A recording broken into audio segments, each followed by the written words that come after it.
Should South Africans welcome this news? The statement that was released last night was very terse, very brief. Should we read much into that?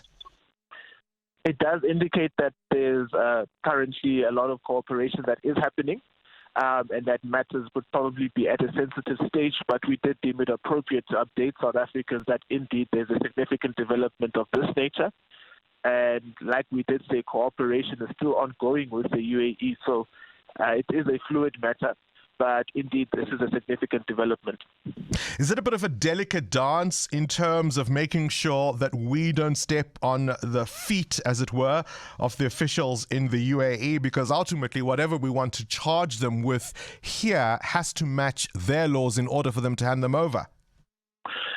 It is a delicate dance of ensuring that we cooperate with the UAE officials, law enforcement agencies, and our law enforcement agencies cooperate at every step. So even matters of how we alert the public about significant developments are sensitive. And as you've highlighted, indeed, there would be then a process of ensuring that our law enforcement agencies comply with the laws of that jurisdiction, so that we are able to ensure that justice is done in this regard. Look, South Africans are obviously very frustrated at the slow process of all of this. I mean, we only got Interpol's red notice this year after years and years of trying, and I imagine any celebration will be premature because, of course, the Guptas are going to fight this tooth and nail. This is by no means a slam dunk.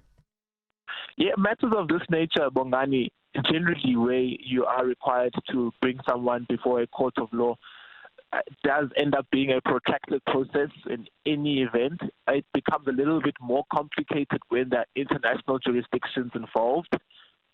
For instance, you would have seen in the extradition matter of Srin Diwani, for instance, that took almost 2 years to see to fruition.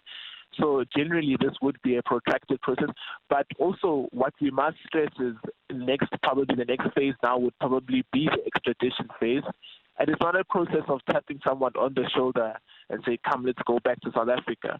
It is an intricate process that involves the courts of that particular jurisdiction.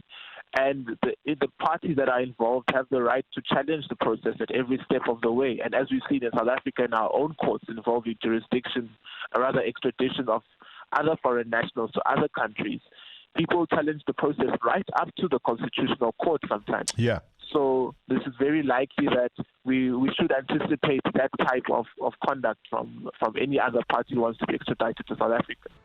Current events, developing stories, tough questions. Your voice making a difference. This is Breakfast with Bongani Bingwa.